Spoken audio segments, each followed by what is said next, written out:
এদিকে আন্তর্জাতিক বাজারের দোহাই দিয়ে মুন্সিগঞ্জে ভোজ্য তেলের দাম লিটারে ৫ থেকে ১০ টাকা পর্যন্ত বেড়েছে। সরবরাহ আরও কমার আশঙ্কা।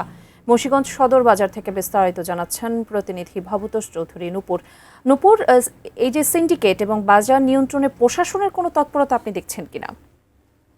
আসলে মুন্সিগঞ্জে কিন্তু তেলের দাম গত এক মাসের ব্যবধানে ৫ থেকে ১০ টাকা বেড়েছে। আবার কিছু কিছু ক্ষেত্রে কিন্তু আপনার দেখা গেছে ২০ টাকার উপরও বেড়েছে। আমি যদি আপনাকে একটু বলে রাখি যে মুন্সিগঞ্জ বর্তমানে ৫ লিটার যে তেল আছে সেটি কিন্তু বর্তমানে বিক্রি হচ্ছে ৯৯০ টাকা থেকে ৯৯৫ টাকা, কিন্তু যা কিন্তু গত মাসে ছিল আপনার ৯৫৫ থেকে ৬০ টাকা। পাশাপাশি কিন্তু আপনার যে লিটার ১ লিটার ২ লিটার তেল রয়েছে সেগুলো কিন্তু আপনার বিক্রি হচ্ছে কিন্তু আপনার ২০০ টাকা, যা পূর্বে ছিল ৯৯৫ টাকা।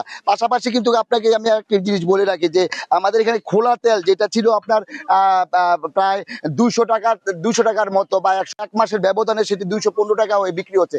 আসলে সর্বোপরি আমরা দেখেছি এই সয়াবিন তেল ভোজ্য তেলের বাজারে কিন্তু আপনার প্রায় ৫ থেকে ২০ টাকার উপরে তেলের দাম বৃদ্ধি পেয়েছে। পাশাপাশি পাম অয়েল যে তেল রয়েছে সেটা কিন্তু আপনার ১৮০ টাকা বিক্রি হচ্ছে বর্তমানে, কিন্তু পূর্বে কিন্তু এটার দাম ছিল ১৬০ টাকা। পাশাপাশি আরেকটি বিষয় বলে রাখি, আমি এখানে দোকানদারদের সাথে কথা বলেছিলাম, তারা বলেছে যে কোম্পানি তাদের ঠিক মতো তেল দিচ্ছে না।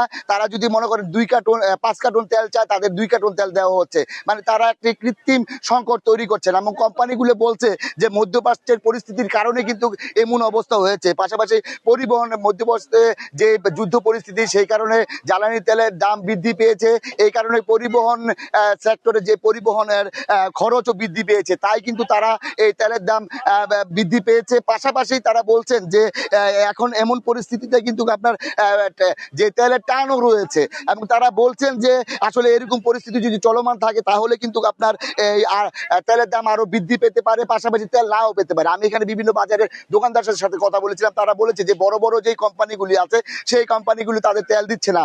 তারা কিন্তু দেখা যায় নারায়ণগঞ্জ থেকে বা বিভিন্ন ভাবে কিন্তু তারা তেল সংগ্রহ করে এই খুচরা দোকানে নিয়ে আসছে।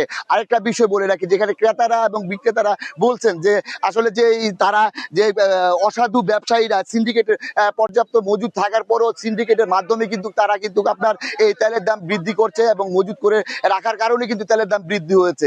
আসলে সর্বোপরি মুন্সিগঞ্জ বাজারে তেলের দামের পাশাপাশি আমি দেখেছি সবজি বাজারও প্রায় প্রতিটা সবজির দাম কিন্তু আপনার ৫ টাকা থেকে ১০ টাকা বৃদ্ধি পেয়েছে।